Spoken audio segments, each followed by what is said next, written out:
মৰিয়নিত বন্যহস্তীৰ উপদ্ৰৱ।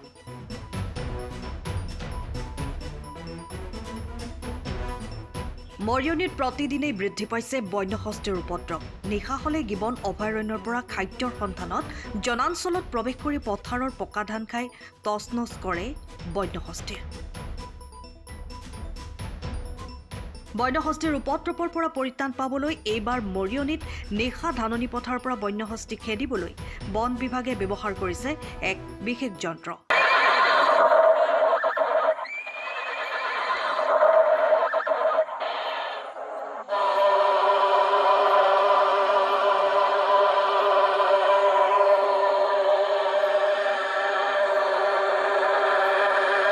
শিৱসাগৰৰ আমিনুদ্দিন নামৰ ব্যক্তিজনে উদ্ভাৱন কৰা বিশেষ যন্ত্ৰ ব্যৱহাৰ কৰি বন্যহস্তী খেদি পঠাবলৈ সক্ষম হোৱা দেখা গৈছে।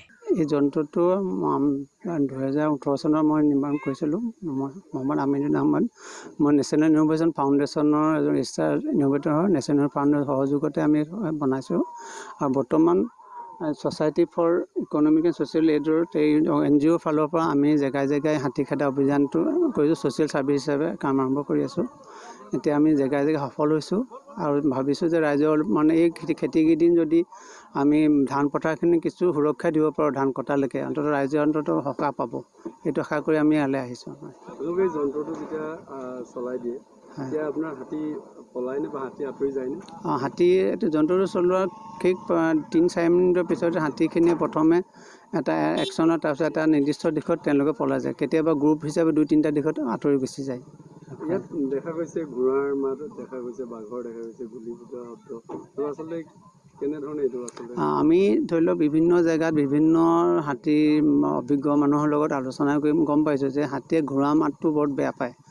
ঘোঁৰা যদি হেৰিটো বেয়া পায়, সেইকাৰণে ঘোঁৰা চাউণ্ড এটা দিছোঁ যে হাতীয়ে যাতে ঘোঁৰা চাউণ্ড। তাৰপিছত বাঘৰ চাউণ্ডটো দিছোঁ, কেতিয়াবা বাঘৰ ভয় খায়। বাঘৰ চাউণ্ডটো আপোনাৰ বান্দৰৰ কাৰণেও ব্যৱহাৰ হয়, বান্দৰে বাঘৰলৈও ভয় কৰে।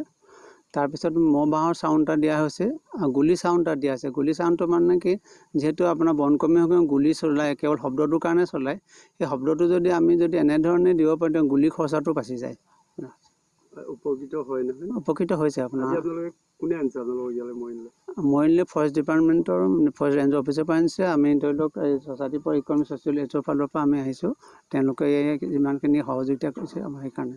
সময়ৰ খবৰ সময়ত পাবলৈ ফ'ল' কৰক টাইম অফ আছাম।